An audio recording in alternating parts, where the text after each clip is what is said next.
how to bulk transfer leads from one user to another user in Salesforce. Navigate to your setup by clicking the gear icon and clicking setup. Once you're in setup, search for mass transfer records in your quick find box.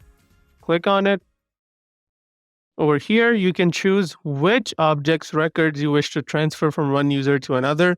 In this example, we're going to do it with leads. So we're going to scroll down and we're going to find transfer leads. We're going to click on it. And then we need to choose that which user's leads do we want to transfer and to whom do we want to transfer them. I'm going to choose transfer all leads belonging to this user to the other user, which is Gavin.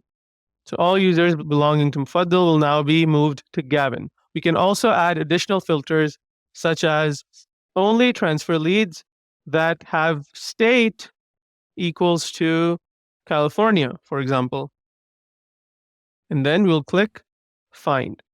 Salesforce will find all leads that belong to Mufaddal who have a state that equals California. And these are all the leads that Salesforce could find. We will choose them all and we will say transfer. 4 leads have been successfully transferred.